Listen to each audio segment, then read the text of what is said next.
السلام علیکم. Good to have you at Urdu audio books. حاضر خدمت ہے مہرالنساء شاہ میر کا ناول بسمل، ایپیسوڈ 30. ایک ہفتے بعد. ہیلو زینیا حاکم. ہیلو مہدی کمبیر. قاسم کے داخلی دروازوں سے داخل ہوتے دو لوگوں نے ایک دوسرے پہ سلامتی بھیجی، ماڈرن سلامتی. کندھے پہ بیگ ٹکائے تیز تیز قدم لیتی زینیا حاکم اجلت میں لگتی تھی، جبکہ اس کے ساتھ چلتا مست ملنگ مہدی. بھلا اسے کس بات کی جلدی ہونی تھی؟ ایک بات بتاؤ زینیا، میں نے تمہیں اتنی بڑی فیور دی ہے، تم اس کے بدلے مجھے کیا دو گی؟ لفٹ کے دروازے پہ ٹھہر کر زینیا نے غور سے اسے دیکھا اور اس کی فیور یاد کرنے لگی. میرا مطلب ہے وہ مہدی جس کے لیے لڑکیاں منت کے دھاگے باندھتی ہیں، وہ تمہیں مفت مل گیا. نقصان تو میرا ہوا ہے نا. ظاہر ہے تم کبھی مجھے اپنا سرتاج مانو گی نہیں اور مجھے دوسری شادی کرنی پڑے گی. لفٹ کا دروازہ کھلا، ورکرز باہر نکل رہے تھے. لفٹ خالی ہوئی تو وہ دونوں اندر سوار ہوئے. ست شکر لفٹ خالی تھی. اب جو بھی ہو، ایک بار نکاح نامہ سائن کرنے کے بعد میں تو پہلے جیسا نہیں رہا نا. مجھ پہ بٹا تو لگ گیا نا. کاش وہ بٹا لوہے کو پگھلا کر آپ کے ماتھے پہ لگایا جاتا. زینیا نے لفٹ کے بٹن دباتے ہوئے کہا. اب یہاں میں نہیں کہہ سکتا. ملکہ کا شوق سلامت، ماتھے اور بہت. کبھی کبھی تم میرے ساتھ بہت زیادتی کر جاتی ہو. وہ خفا ہوا. کہیے گا بھی مت، ورنہ یہ ملکہ اپنے شوق جتنی جلدی ہو سکے پورے کرتی ہے. وہ جتا کر بولی. مہدی نے بے اختیار اپنے ماتھے کو چھوا، پھر جھرجھری سی لی. تم بہت ہی چالاکی سے موضوع بدل رہی ہو، لیکن میں بدلنے نہیں دوں گا. بتاؤ مجھے کیا گفٹ دو گی؟ زینیا نے کراہ کر آنکھیں بند کی. میں کوئی امیر تھوڑی نہ ہوں. قیسم میں اب بھی انڈر ٹریننگ ہوں اور جب تک یہ ٹریننگ مکمل نہیں ہو جاتی کوئی خاص تنخواہ نہیں ملے گی. قیسم کی بات کون کر رہا ہے؟ لوہے کے پٹ آپس میں جدا ہوئے.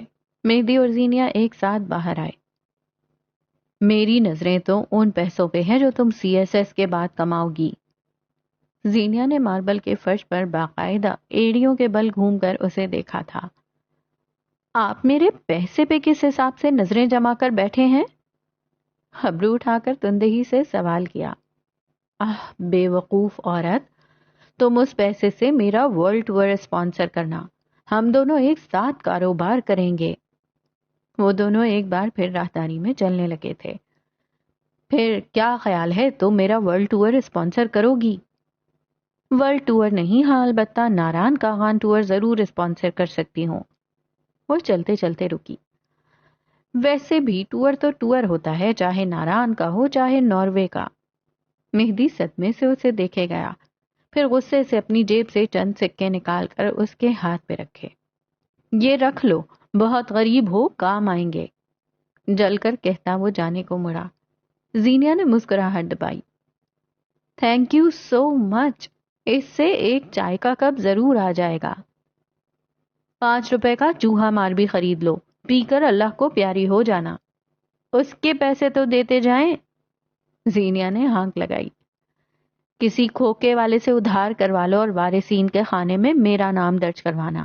تمہارے مرنے کے بعد میں پیسے دے دوں گا. وہ تو جل بن ہی گیا تھا. زینیا مسکرا کر سر جھٹکتے آگے بڑھ گئی. تھوڑی دیر بعد وہ قیس کے آفس میں بیٹھی تھی. کچھ تصاویر کے مختلف رنگوں میں نکلے پرنٹ آؤٹس اسے دکھاتے ہوئے وہ مصروف لگ رہی تھی.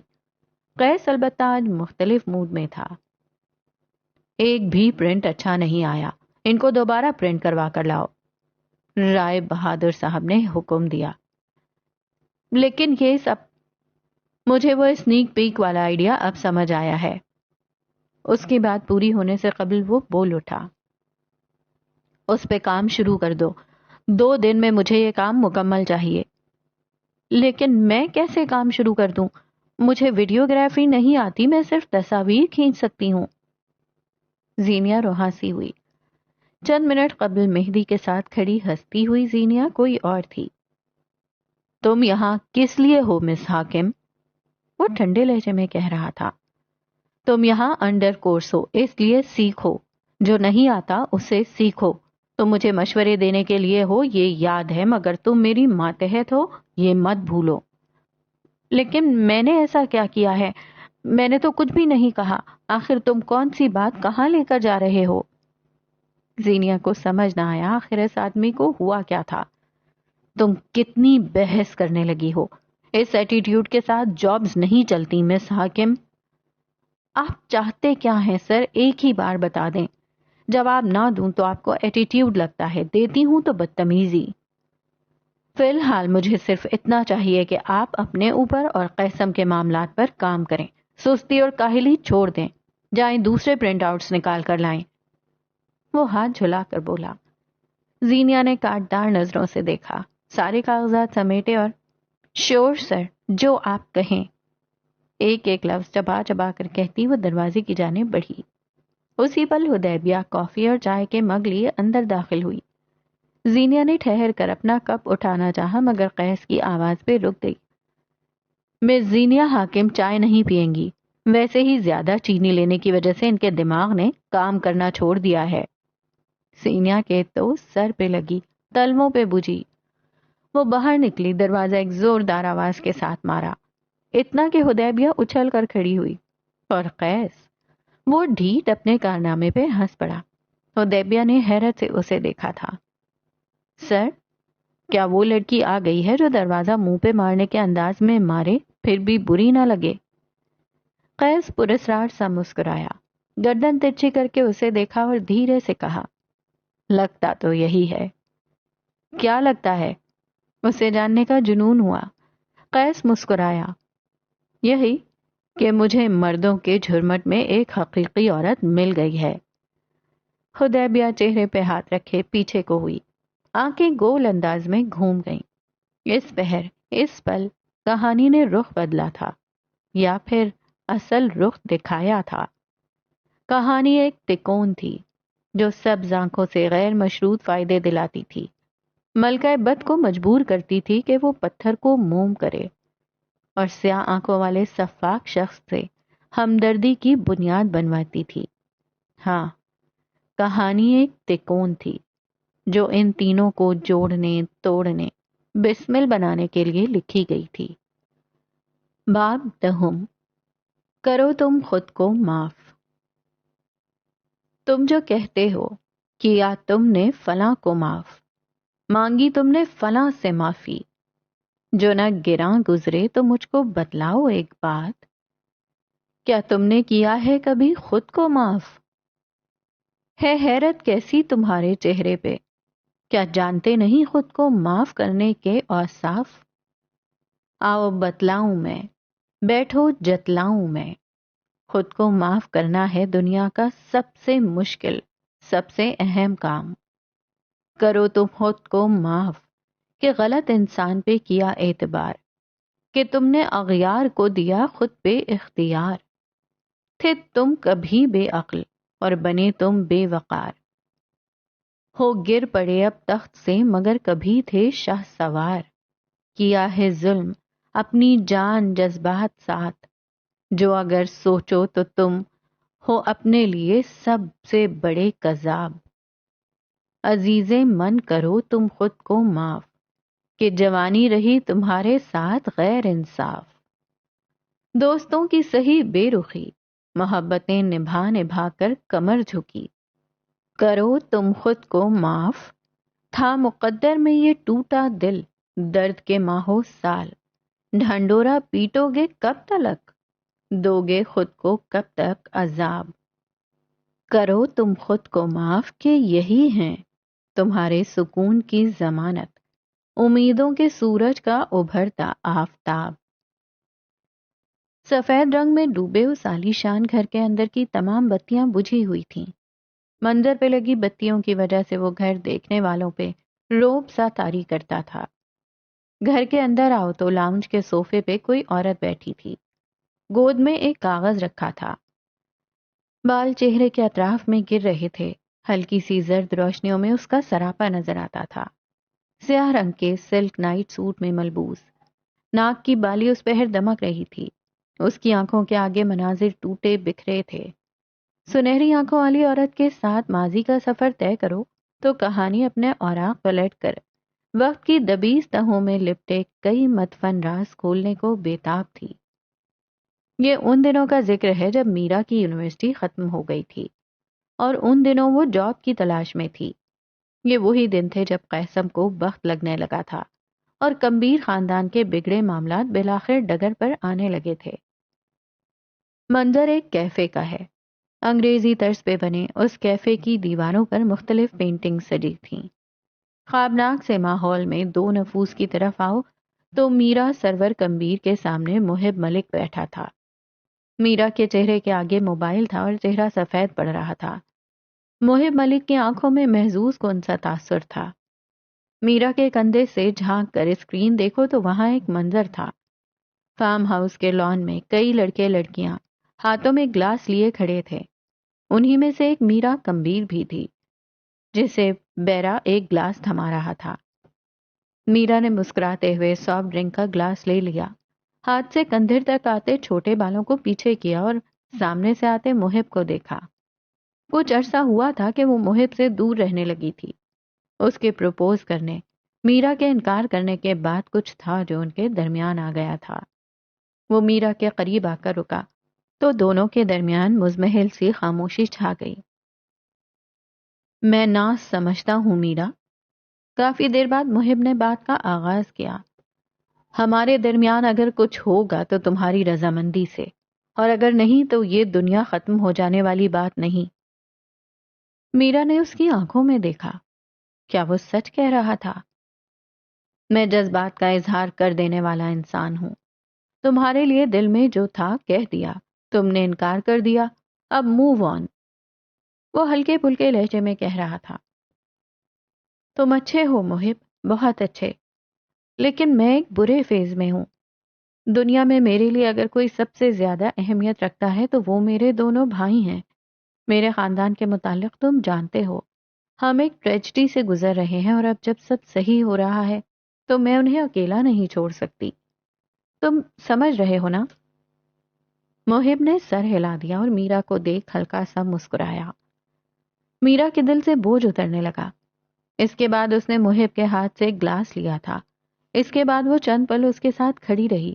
آگے اسے کچھ یاد نہیں آ سکا اور اب حال میں وہ چہرے پہ دہشت لیے اسکرین کو تک رہی تھی.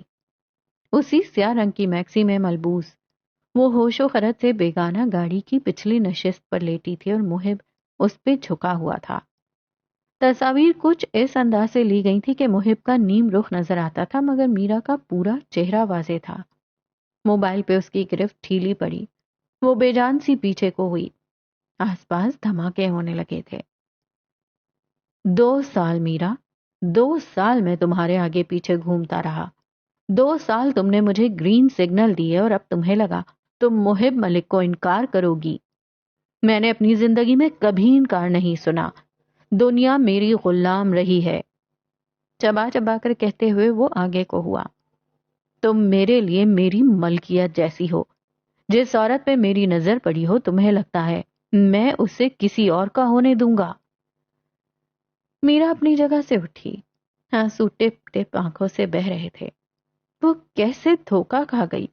اتنے سالوں کی دوستی میں اسے کیسے معلوم نہ ہو سکا کہ محب نارسسسٹ ہے؟ ایک ہفتے کے اندر اگر جواب ہاں میں نہ آیا تو یہ ویڈیو اور تصاویر پورے سوشل میڈیا پہ گردش کریں گی. وہ بیگ میں اپنا سامان ڈال رہی تھی. سانس رک رہا تھا. دل بند ہو رہا تھا. وہ یہاں سے بھاگ جانا چاہتی تھی. ویسے ان دنوں تمہارا خاندان کوئی نیا اسکینڈل افورڈ نہیں کر سکتا، یاد رکھنا. وہ اسے نہیں سن رہی تھی. وہ تیز تیز قدم لیتی اس کیفے سے باہر نکل گئی. اسے لگا کیفے اس کا دم گھونٹ رہا تھا مگر باہر آ کر اسے معلوم ہوا اس کی گردن ایسی رسی میں جکڑی جا چکی ہے جو جگہ بدل لینے سے غائب نہیں ہو جائے گی. سانس اب بھی رک رہا تھا. 4 دن گزر چکے تھے، پورے 4 دن. مگر میرا سرور اب بھی اس کیفے والی ملاقات کے زیر اثر تھی. اس وقت اس کے کمرے میں اس کی ایک دوست بھی موجود تھی جو اس پہ برس رہی تھی. تمہارا دماغ خراب ہے میرا؟ وہ کمرے میں چکر کاٹتے ہوئے بے یقینی سے بولی، ایک ہیراس سر بلیک میلر اور نارسسسٹ سے شادی کا انجام جانتی ہو؟ کم از کم وہ شادی تو کر رہا ہے، ورنہ اگر وہ ویڈیو لیک ہوئی تو میرا سرور کبیر پر کوئی مرد تھوکنا بھی پسند نہیں کرے گا۔ زرد چہرے کے ساتھ اس نے اپنا مذاق اڑایا۔ تو تم کسی مرد سے کچھ بھی کیوں چاہتی ہو؟ عزت، ذلت، شادی سب اللہ کے ہاتھ میں ہے۔ ایک مرد کے ہاتھوں بلیک میل ہونا اور پھر اسی سے شادی کرنا، یہ بے وقوفی ہے۔ مجھے میرے خاندان کو بچانے کے لیے یہ سب کرنا ہوگا۔ اس کی دلیل کمزور تھی۔ لڑکی چکر کاٹتے ہوئے رکی اور دھیرے سے اس کے پاس آ کر بیٹھی، میرا کے ٹھنڈے برفات اپنے ہاتھوں میں لیے۔ مجھے نہیں پتا میرا شادیاں کیوں کی جاتی ہیں، لیکن کسی قسم کی امارات مفادات کی خاطر نہیں کی جاتی۔ سمجھوتے وہ تو ذاتی مفاد کی خاطر کیے جا سکتے ہیں نا، سمجھوتے زیادہ دیر نہیں چلتے۔ سنہری آنکھوں کو خبردار کیا گیا۔ اس کا مسئلہ کیا ہے جانتی ہو؟ وہ ان مردوں میں سے ہے جو نا کو انا سمجھتے ہیں۔ تمہیں لگتا ہے اس ویڈیو کے دب جانے سے مسئلہ ختم ہو جائے گا، حالانکہ مسئلہ اب سے شروع ہوگا۔ فکر مندی سے اپنی دوست کو دیکھا۔ یہ شروعات ہے ایک خراب شادی کی۔ وہ ہر بات میں حاکمیت جتائے گا، وہ ہر چھوٹی چھوٹی بات کا بتنگڑ بنائے گا، ہر نا کو انا سمجھے گا۔ اول تو وہ زبان سے سمجھائے گا، مگر کچھ مردوں کی انا اتنی اونچی ہو جاتی ہے کہ وہ خود کو نہ کہنے والی عورت سے کسی بھی طرح ہاں کہلوانا چاہتے ہیں۔ یہ سمجھوتا زیادہ دیر نہیں چلے گا میرا۔ میرے پاس کوئی اور آپشن نہیں ہے، اب جو ہے یہی ہے۔ میرا فیصلہ کر چکی تھی۔ کہانی میرا سرور کی محب ملک سے شادی کی داستان پہلے ہی بیان کر چکی ہے۔ حال میں واپس آؤ تو کمبیر محل کیفے غائب ہو چکا تھا۔ حال میں صوفے پہ بیٹھی میرا کمبیر کی آنکھوں سے آنسو تواتر سے بہہ رہے تھے۔ کھڑکی سے آتی ہلکی سی روشنی میں اس کے چہرے پر تھپڑ کے واضح نشان نظر آتے تھے۔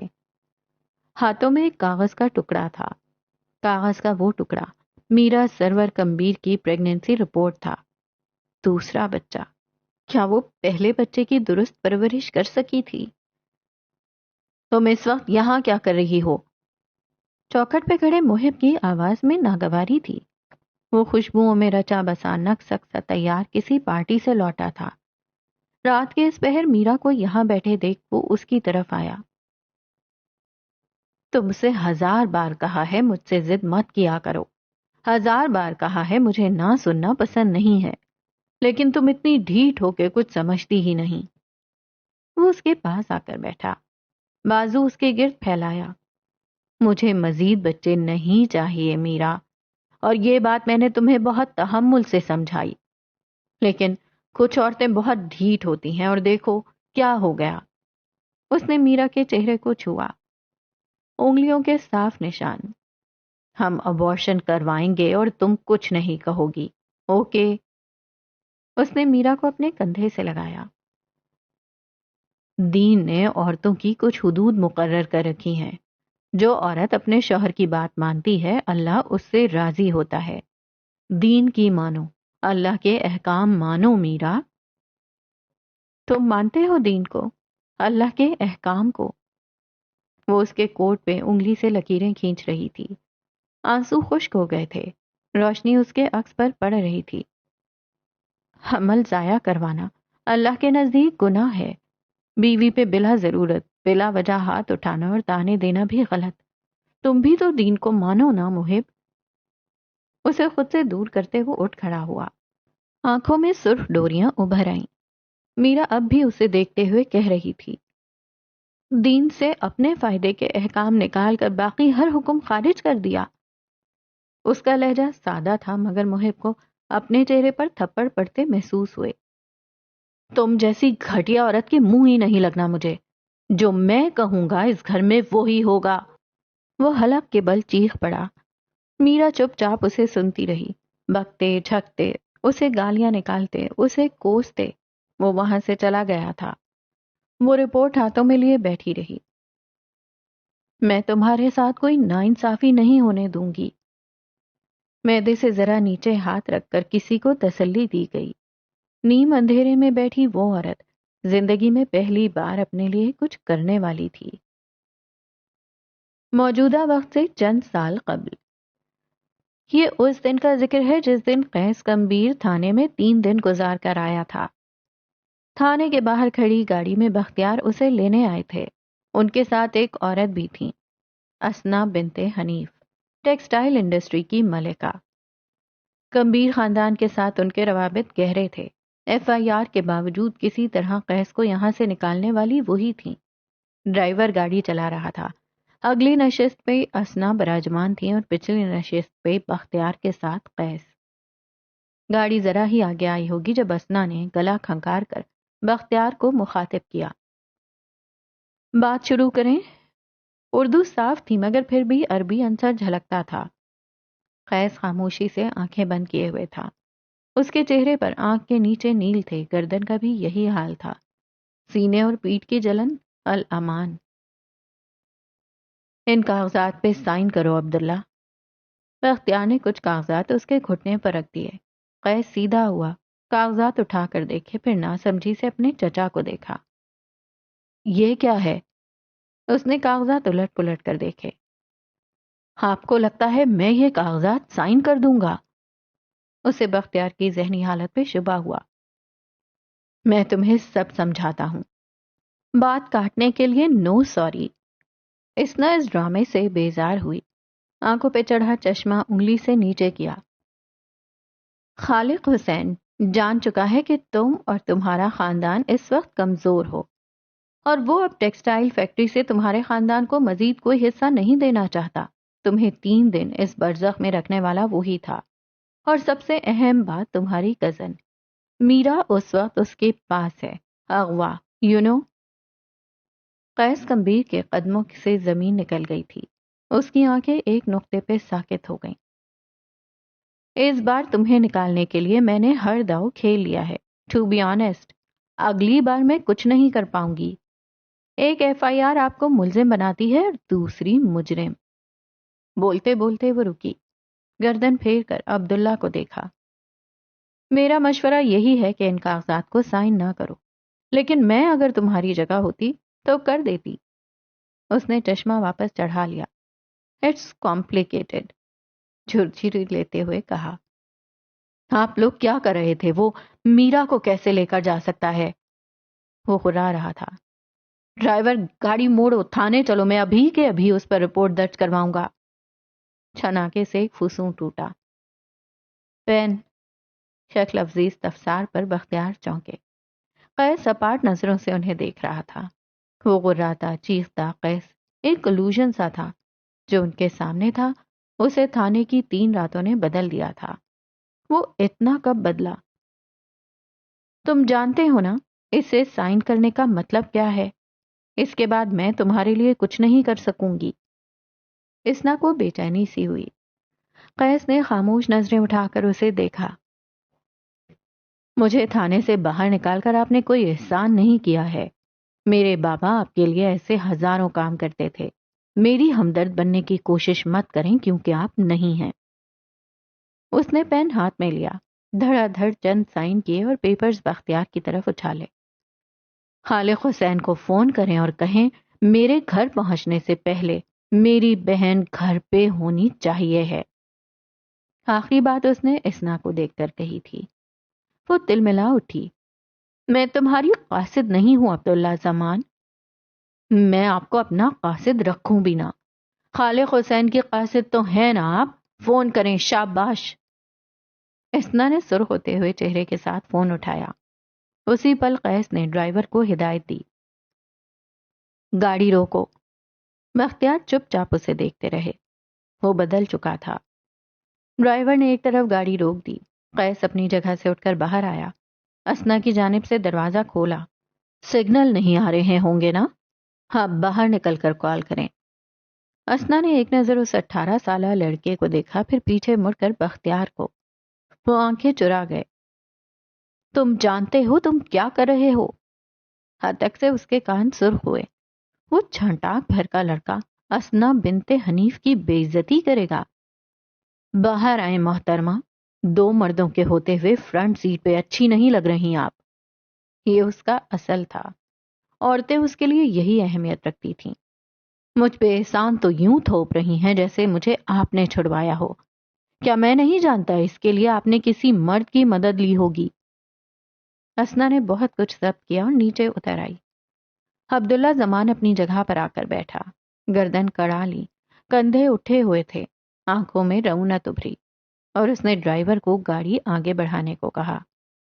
وہ متذبذب ہوا، مگر عبداللہ کی ایک نظر لوگوں کے جمے ہوئے خوف پگھلا دیتی تھی۔ اگلے چند پلوں میں وہ ایک بار پھر گاڑی کی سیٹ سے ٹیک لگائے آنکھیں موندے ہوئے تھا۔ پھر کچھ لمحے سلو موشن میں گزرے۔ وہ گھر کے اندر داخل ہوا تھا۔ میرا سامنے ہی مقصود کے ساتھ لگ کر کھڑی تھی، رونے سے اس کی حالت ابتر ہو چکی تھی۔ پھر قیس نے اسے اپنے گلے سے لگتے دیکھا۔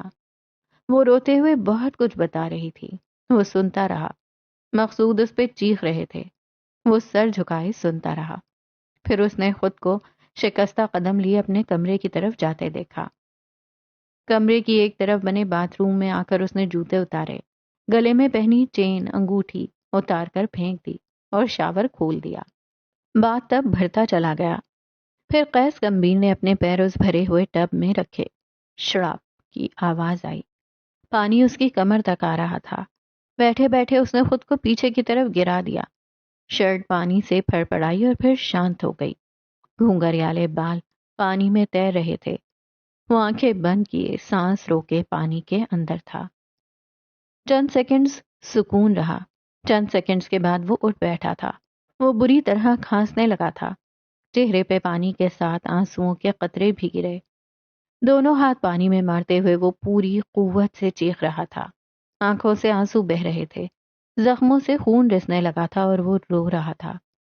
عبداللہ زمان کے ساتھ دنیا ظالم رہی تھی، مسیحائی سے اس کا اعتبار اٹھ چکا تھا۔ شہزادوں کی دربدری ہر ایک نے دیکھی اور پڑھی ہے۔ شہزادوں کا خالی ہاتھ رہ جانا ذلت تھی، اور یہ ذلت اس کے مقدر میں کوٹ کوٹ کر بھر دی گئی تھی۔ چلا چلا کر روتے ہوئے وہ اپنے باپ کو پکارتا رہا۔ چند پل بعد وہ باتھ روم کے شیشے کے آگے کھڑا تھا۔ سفید گیلی ملگجی سی شرٹ کے بٹن کھولتے ہوئے اس کی آنکھیں سپاٹ تھیں۔ گیلے بال ماتھے پہ گر رہے تھے، بٹن کھل گئے۔ اس نے شرٹ جسم سے جدا کرنی چاہی، مگر پھر آنکھیں میچ لیں۔ سارے زخموں میں ایک درد سا اٹھا تھا۔ شرٹ اتارنے کے بعد وہ کتنے پل بے مقصد کھڑا رہا تھا۔ کئی لمحے وہ خالی خالی آنکھیں لیے شرٹ سے خالی جسم کو دیکھے گیا۔ نیل، سرخ نشان، خون کے دھبے، گندمی رنگت پر ہر زخم ابھر ابھر کر نظر آتا تھا۔ کئی لمحے وہ ایک ایک زخم کو دیکھتا رہا۔ پھر اس نے ٹیوب کھولی اور ساری کی ساری ہتھیلی پر نکال لی۔ آنکھوں سے ہر تاثر جاتا رہا۔ جہاں جہاں تک اس کا ہاتھ جاتا تھا وہ درد برداشت کرتے ہوئے اس ٹیوب کو لگاتا جاتا تھا۔ گیلی شرٹ کو فرش پہ پھینکے وہ الماری کی طرف آیا، کپڑے تبدیل کیے، بال ایک طرف کیے اور الماری کے نچلے خانے سے ایک شال نکال لی۔ اسے کھول کر کندھوں پہ پھیلاتے ہوئے اس کا آدھا چہرہ بھی اس میں ڈھک گیا۔ اس کے بابا کی خوشبو ہر اور پھیل گئی تھی۔ آنکھیں بند کیے چند پل وہ اس خوشبو کو محسوس کرتا رہا۔ آنکھوں سے چند موٹے موٹے قطرے ٹوٹ کر گرے اور شال میں جذب ہوئے۔ اس نے آنکھیں کھولیں۔ ہر لمحہ آنکھوں کے آگے گھومنے لگا۔ وہ بیڈ کی طرف آیا، شال یوں ہی اوڑھے رکھی، چند لمحے یوں ہی بیٹھا رہا، پھر دراز کھول کر ایک دوا کی شیشی نکال لی، بغیر پانی کے دوا پھانک کر وہ چت لیٹ گیا، آنکھیں چھت پہ مرکوز کر دیں، اور اس کی آنکھوں کے آگے 3 روزہ ذلت کا ایک ایک منظر گھوم گیا۔ دوا نے تھوڑی دیر میں اثر دکھایا، آنکھوں کے آگے دھند چھانے لگی، ذہن تاریک ہوا اور پھر سکوت چھا گیا۔ وہ ہر غم فکر سے آزاد گہرے سانس لے رہا تھا، مگر چند گھنٹے بعد اسے اٹھنا تھا۔ حقیقت سونے سے بدل نہیں جایا کرتی۔ موجودہ دن فروری کے اختتامی روز تھے۔ ساحلی پٹی پہ واقع گوادر میں اب سردیوں کے الوداع کہنے کا وقت ہوا چاہتا تھا۔ گوادر کے شفاف سمندر کا رخ کرو تو آج وہاں رش تھا۔ یہ پورٹ سے ملحقہ جگہ نہیں تھی، وہاں تو رش نہیں بلکہ لوگوں کا ہجوم ہوتا ہے۔ یہ کبھی سی ساحل تھا، وہی جس کے عقب میں پہاڑ تھے۔ رش کی طرف آؤ تو کالج یونیفارم پہنے کئی لڑکیاں مختلف اسپاٹس پہ تصاویر بنا رہی تھیں۔ کہیں کیتلی میں چائے ابل رہی تھی تو کہیں دیگچی میں کھانا بن رہا تھا۔ آج پکنک ڈے تھا۔ رش کے درمیان راستہ بناؤ، بھانت بھانت کی بولیوں کے درمیان اپنے کرداروں کی آواز پہچانو، اور سمندر کے عقب میں رکھے ایک بڑے سے پتھر کی طرف آؤ تو کونج حاکم موبائل کان سے لگائے بیٹھی تھی۔ ہر تھوڑی دیر بعد اس کا چہرہ شرم سے سرخ ہوتا، پھر وہ آس پاس دیکھتی۔ کئی لڑکیاں اسے دیکھ دیکھ کر آپس میں خسر پھسر کر رہی تھی، مگر اسے شاید پرواہ نہیں رہی تھی۔ نامحرم کے بیچ شیطان ہوتا ہے، اور شیطان سب سے پہلا وار حیا پہ کرتا ہے۔ مرد ہو چاہے عورت، اگر ان دونوں کو حیا آنے لگے تو گناہ نہ کریں، اور اگر ان کو حیا آنے لگے تو فون پہ فحش گفتگو نہ کریں، اور اگر ان کو حیا آنے لگے تو وہ خود سے بات کرنے والوں کو فحش اور شرمناک مواد دیکھنے یا سننے کو نہ کہیں۔ اللہ نے اگر مرد اور عورت کے درمیان ایک پردہ رکھا ہے تو وہ حیا کا ہے، جسے اتار دو سب چلا جاتا ہے۔ زندگی سے برکت، دل سے نور، چہرے سے معصومیت اور زندگی کا سکون۔ پتھر پہ بیٹھی لڑکی کے دل سے حیا ختم ہو چکی تھی۔ اب اسے لوگوں کی زومانہ نظروں سے فرق نہیں پڑتا تھا۔ اس نے موبائل کان سے اتارا اور پتھر سے نیچے اتر آئی۔ عشرت منصور ذرا سے فاصلے پر کیتلی میں رکھی چائے ابال رہی تھی۔ کونج بھی اس کے ساتھ آ کر بیٹھی۔ اس نے ایک دو بار عشرت کو مخاطب کیا مگر کوئی جواب نہ ملا۔ اب کہ اس کی بھویں پرسوچ انداز میں اکٹھی ہوئیں۔ تم مجھ سے ناراض ہو؟ عشرت نے ٹھہر کر اسے دیکھا۔ میں ناراض اس کونج حاکم سے ہوتی تھی جسے میں جانتی تھی۔ تم کون ہو؟ کونج نے کراہ کر آنکھیں بند کیں۔ پلیز اب تم اوور ڈرامیٹک مت ہونا۔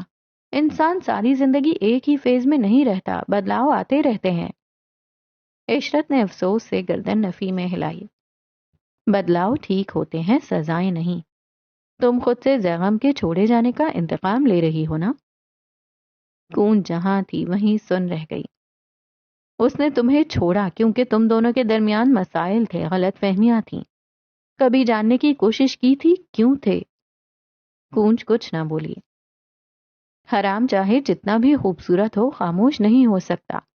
حرام میں شور ہوتا ہے، بہت زیادہ شور، محرومیوں کا شور، انسیکیورٹیز کا شور، تانے طنز، دنیا کی زومانہ باتوں کا شور، دل کے ایک سفید گوشے سے اٹھتی ملامت کا شور۔ یہ شور تمہارے کانوں کو بہرا نہیں کرتا کونج۔ حرام تعلقات میں پڑا ہوا انسان بہرا ہو جاتا ہے، اس پہ اللہ کی اتری آیات اثر نہیں کرتی، لوگوں کی نصیحت، دل کی ملامت اثر نہیں کرتی۔ لیکن اللہ بڑا کریم ہے، جانتی ہو کیسے؟ کونج نے بے اختیار نفی میں سر ہلایا۔ کچھ لوگوں کے لیے وہ بار بار آیات بھیجتا ہے، لوگ بھیجتا ہے، یہ اس کے اشارے ہیں، اس کی دعوت ہے، راہ راست پہ آنے کی دعوت۔ اور جب اللہ ایسے اشارے بھیجے تو مومن کو چاہیے کہ پلٹ آئے۔ یہ نہ ہو کہ اس کی آنکھوں کے آگے گھٹا ٹوپ اندھیرا کر دیا جائے اور کانوں کو سن۔ تم سمجھ رہی ہو نا؟ آخر میں وہ ذرا نرمی سے بولی۔ وہ خاموش ہو گئی۔ کونج بھی خاموشی سے اس کے پاس ریت پہ بیٹھ گئی۔ کئی لمحے بعد عشرت دوبارہ بول رہی تھی۔ تم دونوں کا تعلق نہیں چل سکا کیونکہ غلط، غیر معیاری اور چوری کی چیزیں زیادہ نہیں چلتی۔ تم دونوں کا تعلق بھی یہی تھا، کھوٹا، چور، بے حیا۔ کونج نے لب بھینچ لیے۔ دل 1000 بار ٹوٹ کر جڑا تھا۔ میں نے کچھ زیادہ تو نہیں مانگا تھا، بس تھوڑی محبت، اپنی پہچان، خود پہ تھوڑی نظریں اور مقام۔ کیا یہ زیادہ تھا عشی؟ کس سے مانگا یہ سب؟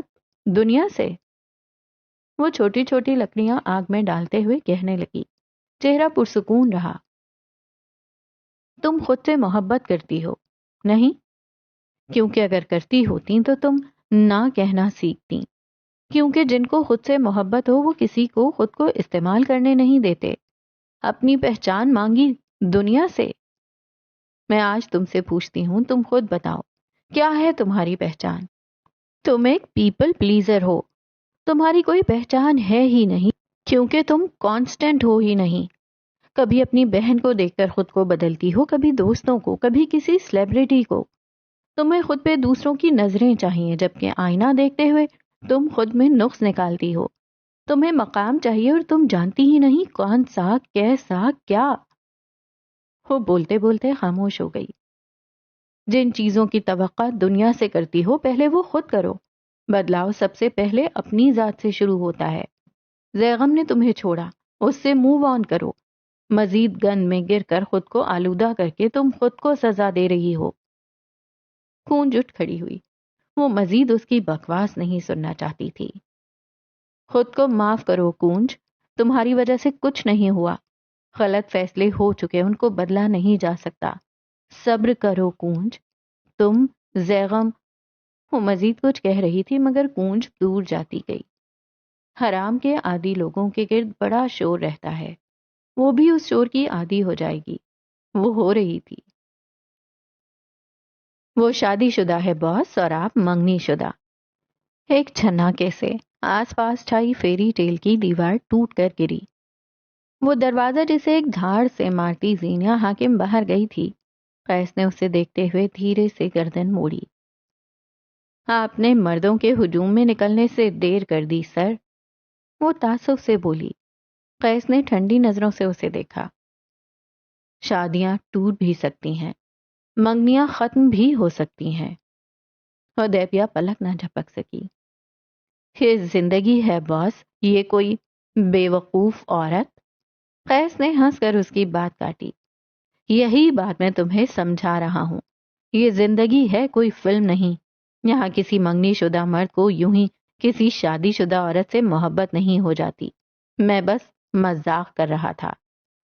اس نے دل پہ ہاتھ رکھا. اس کا ہاتھ لرز رہا تھا، جیسے دل کو بتا رہا ہو ہاں بالکل ایسا نہیں ہوتا. دل نے بھی کچھ کہا جسے قیس نے انسنا کیا. ویسے یہ کلیئرنس صرف میری طرف سے ہے، اس لڑکی کا مجھے نہیں پتا. حدیبیہ نے برا نہیں بنایا، نہ اسے یہ مذاق لگا تھا. وہ جانچتی نظروں سے قیس کو دیکھے گئی. کیا آپ کو لگتا ہے وہ، یعنی زینیا حاکم، آپ میں انٹرسٹڈ ہے؟ قیس نے تھوڑی کھجائی اور دلچسپی سے اسے دیکھا. سب کچھ الگ ہے حبیب. میں خود پہلی دفعہ ایسی صورتحال میں نہیں پھنسا. کئی عورتیں آئیں اور گئیں، میں نے کسی کی طرف نہیں دیکھا، لیکن یہ عورت مختلف ہے. اس نے کرسی گھمائی. اب حدیبیہ اس کے سامنے تھی. پارک میں 1000 لوگوں کے درمیان وہ میری تصاویر اتار رہی تھی. اس کے بعد وہ اتنے سارے گھر چھوڑ ڈرگس کا بیگ لیے میرے ہی گھر چلی آئی. اس کے بعد پارک میں ہوئی کئی ملاقاتیں، پھر قیسم کی نوکری، میرا بلاگ، میرا وائرل فوٹو شوٹ. اور اس کے بعد یاد ہے وہ اس رات اتنی دیر میرے ساتھ بیٹھی رہی. کون کسی ذہنی مریض کے ساتھ بیٹھتا ہے؟ اور اس کے بعد جب میں نے اسے نکالنا چاہا، تم نے نوٹ کیا وہ تب بھی میرے خلاف کچھ نہیں بولی. اتنا سب کچھ ہو جانے کے بعد بھی جب میں نے اسے واپس آنے کو کہا تو اس نے میری آفر بھی قبول کر لی. حد تو یہ تھی کہ کراچی کے سمندر پر وہ مجھے ہنسانے کے لیے لطیفے سنا رہی تھی. Can you believe it? اس کے پاس جیسے الفاظ ختم سے ہونے لگے. اس کا شوہر اس پہ شک کرتا ہے، اور ان دونوں کے یہاں اولاد بھی نہیں. شاید اسی وجہ سے وہ کسی اور کی طرف مائل ہو رہی ہو. بالآخر اس نے نتیجہ نکال لیا تھا. حدیبیہ کو آج اس شخص سے ایک مختلف سی وائب آئی تھی. یہ غلط نہیں ہے، یعنی وہ میری طرف مائل ہو سکتی ہے. اسے معلوم تھا قیس کسی غلط فہمی کا شکار نہیں. وہ الوژن بنا رہا تھا، ایک ایسا الوژن جس پہ سب اعتبار کرنے لگے. وہ وجوہات پیدا کر رہا تھا، ٹھوس دلائل دے رہا تھا، ایسے کہ سب کو ماننے پڑے. اور ایسا وہ کب کرتا تھا؟ جب وہ کسی چیز، انسان سے آبسیسڈ ہونے لگے. آپ لوگوں کے اندر وہ نہیں دیکھتے جو ان کے اندر ہوتا ہے. آپ وہ دیکھتے ہیں جو آپ دیکھنا چاہتے ہیں. آپ جن لوگوں سے محبت کرتے ہیں ان کے اندر مماثلت ڈھونڈ لیتے ہیں. یہ پہلا درجہ ہے. یہاں سے واپسی ممکن ہے باس. واپس آ جائیں. آپ اور زینیا حاکم اتنے سیاہ ہیں کہ مل کر کوئی اور رنگ نہیں بنا سکتے. اوہ کم آن حبیب. خیز جلایا. میں بس چند حقائق بیان کر رہا تھا. تمہیں کیا لگتا ہے اب میں اپنی منگیتر چھوڑ کر کسی شادی شدہ لڑکی کے پیچھے جاؤں گا؟ مائی فٹ! اس کا موڈ بری طرح خراب ہوا تھا. میں آپ کو جانتی ہوں باس. 1 سال 2 سال سے نہیں، کئی سالوں سے جانتی ہوں آپ. حدیبیہ. قیس نے نرمی سے اسے ٹوکا. انسان جب شیشے میں خود کو دیکھتا ہے نا تو اسے ہر دفعہ ایک انوکھا احساس ہوتا ہے. اپنا عکس ہر کسی کو خوبصورت لگتا ہے. زینیہ حاکم میرا عکس ہے. وہ میرے جیسی ہے. مجھے اس کے اندر مزید مماثلت دیکھنے کی چاہ ہو سکتی ہے. میں اس سے آبسیسڈ ہو سکتا ہوں. میں اس سے متاثر بھی ہو سکتا ہوں، لیکن کوئی بھی انسان اپنے عکس کو اپنے پہلو میں لے کر نہیں چل سکتا، ورنہ وہ خود پس منظر میں چلا جائے گا. اور میں صرف اکیلا بلندیوں کا سفر کرنا جانتا ہوں. سو اس نے کرسی کے ساتھ ٹیک لگائی، بازو سینے پہ باندھ لیے. میری طرف سے بے فکر رہو، کچھ نہیں ہوگا، کچھ بھی نہیں. اس نے ایک ایک لفظ پہ زور دیا. ایک زن بیزار کو ایک عورت سے محبت نہیں ہو سکتی. وہ مسکرا کر بولا تو حدیبیہ بھی پھیکا سا مسکرائی. ایک زن بیزار کو ایک عورت سے محبت نہیں ہو سکتی، اس نے دہرایا. قیس واپس اپنے کام پہ جھک گیا تھا. 10 منٹ بعد اسے ایک میٹنگ کے لیے نکلنا تھا. 1.5 گھنٹہ بعد ایک آفیشیل ڈنر. وہ مصروف تھا بھائی، مگر لاشعوری طور پر اسے یہ 10 منٹ ختم ہونے سے پہلے زینیا کے لائے ہوئے پرنٹ آؤٹس کا انتظار تھا. جانے کیوں؟ اسلام آباد کی ایک مصروف سی سڑک جہاں قطار در قطار دکانیں اور عمارات تھیں. گاڑیوں کی آمد و رفت جاری تھی. دائیں طرف کو بنی عمارات میں ایک ایک میں اپنے قدم رکھو تو ایک تعلیمی ادارے کا منظر آنکھوں کے آگے تھا. 2 منزلہ عمارت جہاں عمرہ کی اولادیں پڑھنے آیا کرتی تھیں. انہی اولادوں کے درمیان ایک غریب کی اولاد بھی تھی، زینیہ حاکم. وہ لگاتار 3 لیکچرز لے کر ابھی باہر نکلی تھی اور بغیر ادھر ادھر دیکھے اس نے فوڈ کورٹ کی راہ لی. چائے کا آرڈر دے کر وہ میز کے گرد کرسی کھینچ کر بیٹھی. اس کے سامنے ہی کوئی کرسی کھینچ کر بیٹھا تھا. زینیہ نے کچھ کہنے کو منہ کھولا کہ اس سے پہلے کہ تمہیں لگے میں تمہارے لیے یہاں آیا ہوں، میں بتا دوں کہ میں اس جگہ کا مالک ہوں اور انویسٹر بھی. ہر 2 سے 3 ماہ میں چکر لگا لیتا ہوں. زینیہ نے مشکوک آنکھوں سے اسے دیکھا. لیکن یہ جگہ تو افروزہ میڈم کی نہیں تھی. پلاٹ میرا ہے، تعمیراتی خرچہ میرے ناتواں کندھوں نے اٹھایا ہے اور غریب اسٹوڈنٹس کے لیے انویسٹمنٹ میں افروزہ میڈم اور میرے کچھ جاننے والے کرتے ہیں. ایسی ایک جگہ ہے، لیکن کچھ سالوں میں ایسی کئی جگہیں ہوں گی. اس کی آنکھیں چمک اٹھی تھیں. ساتھ اس نے ویٹر کو بلا کر ایک انوکھا آرڈر نوٹ کروایا. تھوڑی دیر بعد زینیہ اپنے لیے لائی گئی چائے پیتے ہوئے باریک بینی سے اپنے بنائے گئے نوٹس دیکھ رہی تھی. اسی پل اس نے نظر اٹھا کر مہدی کو دیکھا. اس کے سامنے چائے کا مگ رکھا تھا، ساتھ ایک پلیٹ میں 3 سے 4 بھٹے یعنی مکئی جن کے اوپر وہ لوکل مسالہ لگا رہا تھا. ساتھ لیمو چھڑک کر اس کے سارے دانے ہاتھ سے پلیٹ میں نکال لیے. اب وہ ایک گھونٹ چائے کا لیتا، پھر وہی مکئی کے دانے پھانک لیتا. آہ لذیذ! زینیہ کو خود کو دیکھتا پا کر اس نے ہتھیلی بھر کر مکئی کے دانے اس کی طرف بڑھائے. وہ بدک کر دور ہٹی. ارے بہت ٹیسٹی ہوتا ہے، ٹرائی تو کرو. آپ ہی کو مبارک ہو، مجھے دور رکھیں. اس نے بری شکل بنائی. آہستہ آہستہ وہ مہدی کے ساتھ آرام دہ ہونے لگی تھی. اب اسے اس آدمی سے کوفت نہیں ہوا کرتی تھی. اگر تم نے یہ نہیں کھایا تو میں ناراض ہو جاؤں گا. زینیہ نے ایک کمینی مسکراہٹ اچھالی. ایسے مت مسکراؤ ورنہ میں اور ناراض ہو جاؤں گا. اس نے ہتھیلی اب بھی آگے بڑھا رکھی تھی. اگر 2 منٹ تک تم نے یہ نہ لیا تو میں بہت زیادہ ناراض ہو جاؤں گا. اب کہ وہ سنجیدگی سے بولا. تمہیں اپنے کیمرے کی قسم ہے. اب کہ زینیہ نے ہتھیلی اس کے آگے پھیلا دی. مہدی نے دانے اس کی ہتھیلی پہ پلٹ دیے. مرد کی 1 سنا کرو، وہ تمہاری 10 سنے گا. ایسے فقرات اچھے، شریف اور ڈیسنٹ مردوں کے متعلق کہے گئے ہیں. آپ کا شمار ان میں نہیں ہوتا. زینیہ نے مکئی کے دانے پلیٹ میں رکھ لیے. کھائے نہیں؟ اچھا، تو کیا میں گلی میں کھڑے ہو کر چرس پیتا ہوں یا پھر کالج کے گیٹ کے باہر کھڑے ہو کر لڑکیوں کے نمبر مانگتا ہوں؟ دیکھیں، میں نے کچھ نہیں کہا، حقیقت خود آپ کے منہ سے باہر آ رہی ہے۔ اس کے دل میں مہدی کو تنگ کر کے جو سکون اترتا تھا اس کی کوئی مثال نہیں تھی۔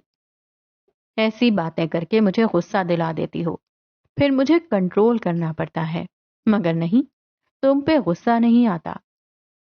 اس نے چہرہ ہتھیلی پر گرا دیا۔ کیوں نہیں آتا؟ سب آنکھوں میں الجھن لیے اس نے زینیا سے سوال کیا۔ بلکہ آتا ہے۔ پیچھے کرسی پہ ٹیک لگاتے ہوئے وہ زینیا سے پہلے خود بول پڑا۔ لیکن میں کنٹرول کر لیتا ہوں۔ مرد کو غصہ کنٹرول کرنا آنا چاہیے۔ اس نے اپنے تئیں ایک پتے کی بات بتائی۔ زینیا بے اختیار چونک سی گئی۔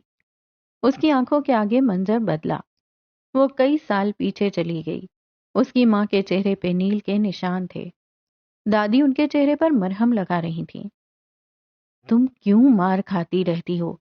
اپنے باپ سے بات کرو، اپنے بھائیوں سے بات کرو، حاکم سے بات کریں گے وہ لوگ، ایسا سدھرے گا کہ دنیا دیکھے گی۔ انہیں غصہ بہت آتا ہے، ورنہ مرد کو غصہ قابو کرنا آنا چاہیے۔ دادی نے دھیرے سے کہا۔ پلر کی اوٹ میں کھڑی کمسن زینیا نے ذہن نشین کر لیا۔ اور پتہ ہے ایک اچھے مرد میں کیا خوبی ہونی چاہیے؟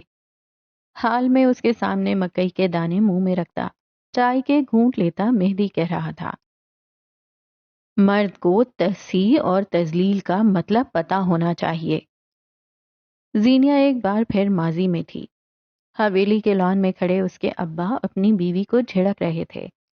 دیورانیاں، دیور اور ملازم کان لگائے ہوئے تھے۔ زینیا اپنی ماں کی اوٹ میں کھڑی تھی۔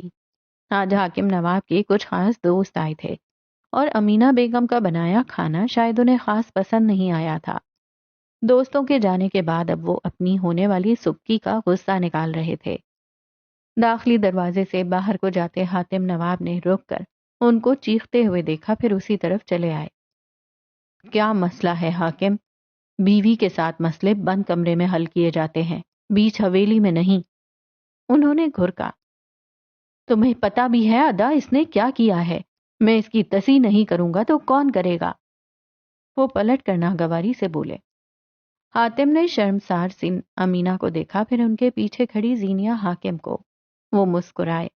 زینیا کو حوصلہ سا ہوا۔ ہاتھ بڑھا کر انہوں نے زینیا کو اپنے قریب بلایا۔ وہ چلی آئی۔ مرد کو تصحیح اور تذلیل میں فرق کرنا آنا چاہیے۔ سنہری آنکھوں والی بچی کے ذہن میں یہ الفاظ چھپ سے گئے۔ اسے اماں نہیں بننا تھا۔ اسے حل جہاں سے ملتے تھے وہ چن لیا کرتی تھی۔ حال میں اس کے سامنے بیٹھا مہدی اور بہت کچھ کہہ رہا تھا، مگر زینیا نہیں سن رہی تھی۔ اسے مہدی سے خوف آتا تھا۔ خوفزدہ کر دینے والا خوف نہیں، متاثر کر دینے والا خوف۔ وہ اچھا تھا، اتنا کہ اس کے سامنے اپنا آپ برا لگا کرتا تھا۔ آپ ایک اچھے مرد نہیں ہیں، اس نے بے رخی سے کہہ کر چائے کا کپ اٹھایا۔ وہ نظریں چرا رہی تھی۔ تم مجھ پہ الزام لگا رہی ہو؟ اسے صدمہ لگا۔ چند دن پہلے آپ ایک آدمی کا کیریئر، خاندان، ساکھ سب تباہ کر چکے ہیں، اس کے بعد بھی آپ خود کو اچھا مرد کہتے ہیں؟ مہدی کی آنکھوں کی جوت ایک لمحے کو بجھ گئی تھی۔ ہاتھوں کی حرکت سست ہوئی تھی۔ مرد اور انسان میں فرق ہوتا ہے۔ جو میں نے اس دن کیا وہ ایک انسان کا عمل تھا۔ یوں تو تم بھی ایسی ہو کہ شیطان تمہیں دیکھ کر کانوں کو ہاتھ لگائے، مگر تم ایک اچھی عورت ہو۔ آپ کی نظر میں ایک اچھی عورت کی خوبیاں کیا ہوتی ہیں؟ زینیا نے بالآخر مکئی کے دانے اٹھاتے ہوئے پوچھا تھا۔ ایک اچھی عورت وفادار ہوتی ہے، تم ہو۔ وہ غیر مردوں سے ریزرو رہتی ہے، اسے مردوں کو نہ کہنا اور ان کی حد میں رکھنا آتا ہے۔ اس کا لہجہ ہمیشہ ایسا رہتا ہے کہ کوئی بھی مرد اس سے بات کرتے ہوئے کم از کم 10 دفعہ سوچتا ہے۔ میں تم سے بات کرنے سے پہلے سوچتا ہوں زینیا۔ یکدم زینیا کے حلق میں ڈھیر ساری مرچیں گھل گئیں۔ اس نے چائے کا گھونٹ لیا، ایک انوکھا سا ذائقہ۔ اس کی آنکھوں میں پانی سا بھر آیا۔ جب تم نے مجھے تحفہ لینے سے انکار کیا تب میری دوبارہ ہمت نہیں ہوئی۔ میں ہمیشہ تمہارے سامنے بیٹھتا ہوں، کیونکہ مجھے لگتا ہے اگر کسی دن میں تمہارے ساتھ آ کر بیٹھا تو تمہیں اچھا نہیں لگے گا. تمہاری باؤنڈریز ہیں زینیا، ہر اچھی عورت کی ہونی چاہیے. زینیا محسوس سی اسے دیکھ رہی تھی. اور ایک اچھے مرد کی کیا خوبیاں ہوتی ہیں؟ مجھے دیکھو، ناخن سے لے کر سر کے بالوں تک. اگر پھر بھی اچھا مرد نظر نہ آئے تو تم اندھی. وہ مصنوعی کالر چڑھا کر بولا تو زینیا مسکرائی. ماشاء اللہ، تم مسکراتی بھی ہو. وہ ہتھیلی گال تلے ٹکا کر آنکھیں جھپکا کر بولا. زینیا پھر سے مسکرائی. واللہ، مسکراتے ہوئے اچھی بھی لگتی ہو. اب کے زینیا نے سنجیدہ چہرہ بنا لیا. مہدی کی مسکراہٹ سمٹی. اتنا فری ہونے کی وجہ جان سکتی ہوں؟ وہ حد درجہ سنجیدگی سے بولی. مہدی گمبھیر زبردستی مسکرایا اور میز پر رکھا اپنا بٹوا اٹھا کر جیب میں اڑسا. زینیا کی ایک سخت نگاہ اور وہ یوں پگھلتا تھا جیسے پانی. تم تو سیریس ہی ہو جاتی ہو، میں تو مذاق کر رہا تھا. وہ اپنی جگہ سے اٹھا. نہیں، مجھے یہ بتائیں یہ کیا تھا؟ ایسے کیسے مذاق؟ وہ ہنوز سنجیدہ تھی. مہدی نے میز پہ رکھی چائے کا کپ جلدی جلدی حلق میں اڈیلا. اچھا میں چلتا ہوں، میرے گھر میں مردوں کا زیادہ دیر باہر رہنا برا شگون ہوتا ہے. وہ جان بچانے کو جانے کیا بول گیا. میز سے اپنا سامان اٹھاتے ہوئے اگلے چند لمحوں میں وہ وہاں سے فرار ہو چکا تھا. زینیا اس کی پھرتیوں کو دیکھ کئی لمحے ہنستی رہی تھی. گمبھیر محل کے منی سینما ہاؤس میں آج نیم اندھیرا تھا. چونکہ آج یہاں 3 لوگوں کی مووی نائٹ تھی، سو ان تینوں کو لمبی نشست پہ نیم دراز دیکھا جا سکتا ہے. پردے کی نیلی روشنیاں ان کے چہروں پر پڑ رہی تھیں. سبز آنکھیں سنجیدگی سے پردے پر جمی تھیں. براق کی سیاہ آنکھیں افسردہ. بریک اپ سین جو تھا. قیس کی آنکھیں ادھ کھلی تھیں، وہ اونگ رہا تھا. وہ بمشکل آنکھیں کھولے ہوئے تھا. اسکرین کے پردے پہ دیکھو تو لڑکی اور لڑکا بارش میں بھیگتے ہوئے ایک دوسرے سے دور ہو رہے تھے. پھر پردے پہ انٹرویل کا نشان ابھرا. قیس نے کروٹ بدل کر پروجیکٹر بند کر دیا. مہدی اور براق فوراً سے پہلے اٹھ بیٹھے تھے. کیا بکواس ہے یار، بند کیوں کر دیا؟ دیکھنے دو آگے. وہ دونوں بیک وقت چلائی تھے. قیس نے ادھ کھلی آنکھوں سے انہیں دیکھا. انٹرویل کے بعد 15 منٹ کا بریک ہوتا ہے، تم لوگوں کو نہیں پتا؟ لیکن وہ تو پرائی پراپرٹی ہوتی ہے نا، یہ تو ہمارا اپنا سینما ہے.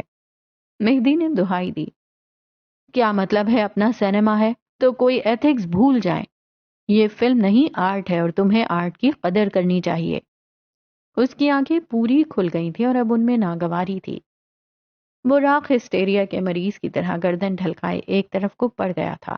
بھاڑ میں جائے فلم، اس کی اپنی زندگی نیٹ فلکس کی برباد سیریز لگتی تھی. عجیب خناس آدمی ہو یار تم. برا سا منہ بنائے مہدی واپس لیٹ گیا. موڈ بری طرح غارت ہوا تھا. 15 منٹ کا بریک اب کسی طرح تو گزارنا تھا. اپنی دائیں طرف لیٹی پاکستانی ممی کو دیکھا. وہ آنکھیں موندے سو رہا تھا. سبز آنکھیں بیزاری سے دوسری جانب گھومی. ناکام عاشق خلاؤں میں گھو رہا تھا. مہدی کو اپنا ہدف مل گیا. یار براق، ایک بات تو بتاؤ، تمہاری 11 گرل فرینڈز ہیں، تم 13 ہیں ماشاءاللہ سے. کل ہی 2 کو پروپوز کیا ہے اور اب وہ دونوں بھی میرے دل میں آ چکی ہیں. مہدی نے اسے گھور کر دیکھا تو براق نے وضاحت پیش کی. جب میں ڈپریشن میں ہوتا ہوں تو گرل فرینڈز کی تعداد بڑھا لیتا ہوں. ویسے تو میں ایک شریف آدمی ہوں. شریف اور تم، خوف خدا رکھو. تم صابن کے وقفے میں آنے والا وہ جراثیم ہو جو کبھی نہیں مرتا. اب بات صابن سے آگے بڑھ گئی ہے. آج کل براق ہارپک کے وقفے کا جراثیم ہے. قیس گمبھیر بند آنکھوں سے بڑبڑایا. میری شیزل کا غم میرے لیے اتنا بڑا ہے کہ میں تم لوگوں کی باتوں کا برا نہیں مانوں گا. اداسی ایک بار پھر غالب آئی. مہدی اب کے اٹھ کے بیٹھ گیا. آلتی پالتی مارے اس کی آنکھیں پرسوچ لگتی تھیں. عورتوں کے بارے میں تمہاری کیا رائے ہے براق؟ یعنی ہمیں کب کیسے پتا چلے گا کہ ہم ان کی گڈ بکس میں آ چکے ہیں؟ ساری عورتیں ایک نمبر کی ہو بھائی، تو چپ کر جا. قیس کی نیم غنودہ سرگوشی کے جواب میں مہدی ہاتھ جوڑ کر بولا تھا. اللہ جانے کس عورت نے تمہارے ساتھ کیا کر دیا جس کی سزا ہم بھگت رہے ہیں. بھائی صاحب واقعی چپ ہو گئے، ایک بار پھر سو گئے۔ براق عرف ناکام عاشق عرف دی پلے بوائے عرف ہسٹیریا کے مریض نے کہنا شروع کیا، ہر عورت مختلف ہوتی ہے اور اسے پٹان، نو ولگر لینگویج پلیز۔ سوئی ہوئی ممی نے دوبارہ تنبیہ کی۔ مہدی نے کلس کر اسے دیکھا۔ براق نے ناگواری سے بھویں سکیڑی، پھر نازک انداز میں ہاتھ جھلایا۔ ہاں تو میں کہہ رہا تھا، ہر عورت کو پگھلانے کے مختلف طریقے ہوتے ہیں، چونکہ ہر عورت ہوتی ہی مختلف ہے۔ تمہارے سوال کے جواب کے لیے پہلے یہ جاننا ہوگا کہ تمہاری والی ہے کیسی۔ تمہارے والی پہ مہدی کے رخسار سرخ ہوئے تھے اور قیس کے کان کھڑے۔ بدتمیز، اکھڑ، غصہ ناک پہ، خوبصورت، کانفیڈنٹ، تھوڑی سی مغرور اور تھوڑی سی ٹرامیٹک۔ مہدی نے گنوایا۔ اگر وہ لڑکی ایسی ہے تو جواب سننے کے لیے میں بھی انٹرسٹڈ ہوں۔ قیس نے آنکھیں کھول لیں، کروٹ بدلے، اب وہ بھی براق کو دیکھ رہا تھا، آنکھوں میں دلچسپی تھی۔ ایسی لڑکیاں منہ سے کچھ نہیں کہتی، پھر کیا ہر کام کے لیے میسج کرتی ہیں یا ای میل؟ مہدی نے ٹوکا۔ براق نے سخت نظروں سے اسے دیکھا، جیسے اپنا ٹوکے جانا برا لگا ہو۔ ایسی لڑکیاں عمل سے ظاہر کرتی ہیں کہ ان کو آپ کا خیال ہے، آپ کے لیے مختلف ایفرٹس کرتی ہیں جو آج سے پہلے کبھی کسی نے نہیں کی۔ قیس کمبی پارک سے گھر واپس جا رہا تھا۔ زینیا نے ٹھہر کر اس سے اس کا مسئلہ پوچھا تھا۔ اگلا منظر اس کے آفس کا تھا۔ زینیا فکر مندی سے اسے دیکھ رہی تھی، اس کے آرٹ بلاک کے متعلق پوچھ رہی تھی۔ کسی نے آج تک قیس کا ایسے خیال نہیں رکھا تھا۔ وہ مسکرایا۔ ایسی لڑکیاں باہر سے باقی لوگوں کے لیے بہت سخت اور ناقابل تسخیر ہوتی ہیں، لیکن اگر آپ ان کی گڈ بکس میں ہیں تو وہ آپ کے سامنے نرم پڑ جاتی ہیں، آپ کے سامنے رو سکتی ہیں، وہ باتیں بتا سکتی ہیں جو انہوں نے پہلے کسی سے نہیں کی۔ وہ آپ سے لڑتی ہیں، جھگڑتی ہیں، مگر پھر بھی آپ سے دور نہیں جا سکتی۔ کسی نہ کسی طرح آپ کے راستے ملتے ہیں کیونکہ وہ یہی چاہتی ہیں۔ مہدی مسکرایا۔ اس کی آنکھوں کے آگے کوئی مناظر تھے۔ وہ دونوں سرخ بس میں تھے۔ زینیا اسے بالاج کی بے رخی کے بارے میں بتا رہی تھی۔ وہ سڑک پہ بیٹھی تھی۔ وہ مہدی کے ساتھ اپنا راستہ تلاش کر رہی تھی۔ وہ یونیورسٹی کے باہر سڑک پہ کھڑی اس پہ چیخ رہی تھی، پھر رو رہی تھی۔ مہدی کے سامنے وہ رو پڑتی تھی۔ وہ ساری دنیا کو اپنی جوتی کی نوک پہ رکھتی تھی، مگر جب مہدی نے اس روز اس کی طرف ہیئر بینڈ بڑھایا، وہ بلا تردد اسے تھام چکی تھی۔ ایسی لڑکیاں اندر سے بالکل موم جیسی ہوتی ہیں، لیکن یہ موم ہر ایک کے لیے نہیں پگھلتا۔ کچھ خاص لوگ ہوتے ہیں جن پہ وہ مہربان ہوتی ہیں، ان کی مدد کرتی ہیں، انہیں کبھی گرنے نہیں دیتی، ان کی پیشکش قبول کر لیتی ہیں۔ کچھ ہی لوگوں کے لیے وہ آؤٹ آف دا وے جاتی ہیں، ان کا اپنا ٹراما ایک طرف، اپنے پسندیدہ انسان کے لیے وہ مضبوط ستون کی طرح ہوتی ہیں۔ زبان سے نہیں کہتی، مگر ان کا ہر عمل یہی گواہی دیتا ہے کہ she will never let you down۔ اپنے آفس کے صوفے پہ بیٹھے قیس کمبیر کے ہاتھ لرز رہے تھے، گلا خشک تھا، اور پھر کوئی اسے پانی پلا رہا تھا۔ قیس اس لڑکی کو جھڑک رہا تھا، مگر وہ نرمی سے اس کے دونوں ہاتھ پکڑے کھڑی تھی۔ وہ اسے سن رہی تھی۔ کسی نے آج تک قیس کو نہیں سنا تھا۔ وہ اس کے ساتھ رحم دل تھی۔ کوئی آج تک قیس کے ساتھ رحم دل نہیں ہوا تھا۔ وہ اسے آفس سے نکال رہا تھا، مگر وہ قیس کو گرا نہیں رہی تھی۔ اس کی عزت، اس کی کریڈیبلٹی پہ بات آئی تو وہ خود جھک گئی، مگر قیس کو نہ جھکایا۔ وہ خوش بختی کا سمبل تھی، کم از کم قیس کے لیے تو تھی۔ وہ آس پاس رہتی تھی تو قیس کے مسائل کم ہونے لگتے تھے۔ وہ کچھ نہ بھی کرتی تھی، مگر اس کا ہونا ہی کافی ہوتا تھا۔ قیس کو کیفے میں بنائے اپنے سکیچز یاد آئے۔ سمندر کے بڑے بڑے پتھروں پہ بیٹھی وہ اس کا مسئلہ سن رہی تھی، حالانکہ اس کا اپنا باپ اسپتال میں تھا۔ She will never let me down۔ قیس گمبھیر زیر لب بڑبڑایا۔ یوں تو ایسی لڑکیاں کسی اور کی ماننے کو اپنی بے عزتی سمجھتی ہیں، مگر وہ جن کے لیے دل میں نرم گوشہ رکھتی ہیں، وہ بتاتی نہیں مگر آپ کی بات مان لیتی ہیں۔ وہ اظہار پسند نہیں کرتی، مگر ان کو آپ کی فکر رہتی ہے۔ وہ آپ کو اونچا دیکھنا چاہتی ہیں، مگر اپنے ساتھ نہیں۔ انہیں اپنی پسند سے عشق ہوتا ہے، مگر آپ کی کہی باتیں انہیں کمفرٹ دیتی ہیں، سو وہ بلا ارادہ نہیں مان لیتی ہیں۔ ایسی لڑکیاں 90% خود پہ اور 10% آپ پہ انحصار کرتی ہیں۔ دیکھا جائے تو یہ 10% بھی بہت ہے۔ Just make sure you never let her down. وہ اسے قیس کے آفس میں رکنے کا کہہ رہا تھا اور وہ رک گئی۔ وہ نکاح کے وقت آیا اور زینیا اس پہ بھروسہ کرتے ہوئے کاغذ سائن کر گئی۔ وہ ایک برے فیز سے گزر رہا تھا۔ وہ اپنی سینٹی کھو چکا تھا اور زینیا اسے بتا رہی تھی کہ مہدی کمبیر غلط نہیں۔ وہ اسے بتاتا تھا زینیا کہاں غلط ہے، اور پھر تھوڑی بہت ایفرٹس کے بعد وہ اس کی مان لیتی تھی۔ چھجے تلے بیٹھے وہ اسے اپنے باپ کے بارے میں بتا رہی تھی۔ وہ مہدی پہ انحصار کرنے لگی تھی۔ کینٹین میں بیٹھ کر وہ اس کے دیے مکئی کے دانے کھا رہی تھی، بلا ارادہ، بلا وجہ۔ بالات سے انتقام لیتے وقت اس نے اپنے بعد مہدی پہ اعتبار کیا تھا، کیونکہ شاید وہ جانتی تھی he will never let her down۔ وہ راہ خاموش ہو گیا۔ وہ تینوں دھیرے سے واپس اپنی اپنی نشستوں پر لیٹ گئے۔ مہدی کا تجسس ایک بار پھر جاگ اٹھا۔ I will never let her down۔ وہ بڑبڑایا۔ قیس کی آنکھیں پردے پہ تھی مگر دماغ غائب۔ وہ محل کے مضبوط ستون کا مضبوط سہارا تھی۔ She will never let me down۔ اس نے زیر لب کہا۔ یہ کہانی کیسے کیسے کھیل کھیلنے لگی تھی۔ تو آج کی کہانی کو روکتے ہیں یہاں پر اور دیکھتے ہیں کہ زینیا حاکم کس کو لیٹ ڈاؤن کرتی ہے اور کس کو لیٹ ڈاؤن نہیں کرتی، اور مہدی یا قیس میں سے کون ہے جو زینیا حاکم کو لیٹ ڈاؤن کرے گا اور کون ہے جو زینیا حاکم کو لیٹ ڈاؤن نہیں کرے گا۔ جیسے کہ یہاں بہت کلیئرلی نظر آ رہا ہے کہ مہدی نے کہا I'll never let her down، مطلب مہدی اپنی ذمہ داری لے رہا ہے۔ وہ سپورٹ بننا چاہ رہا ہے زینیا حاکم کے لیے۔ He is not expecting anything from Zenia Hakim, بلکہ وہ یہ کہہ رہا ہے کہ میں اسے لیٹ ڈاؤن نہیں کروں گا، جبکہ قیس نے جو سوچا ہے وہ یہ ہے کہ she will never let me down، مطلب اس کی ایکسپیکٹیشن زینیا سے ہیں کہ زینیا نے اسے لیٹ ڈاؤن نہیں کرنا ہے۔ تو ایک کلیئر ڈفرنس ہمیں یہاں نظر آ رہا ہے مہدی اور قیس کی سوچ میں، اور یہ سوچ کیا اثر کرتی ہے آگے کی آنے والی کہانی پہ اور زینیا حاکم کی زندگی پہ، تو اس کے ساتھ تو آپ کو رہنا پڑے گا کنیکٹڈ بسمل کے ساتھ بھی اور اردو آڈیو بکس کے ساتھ بھی۔ اللہ حافظ۔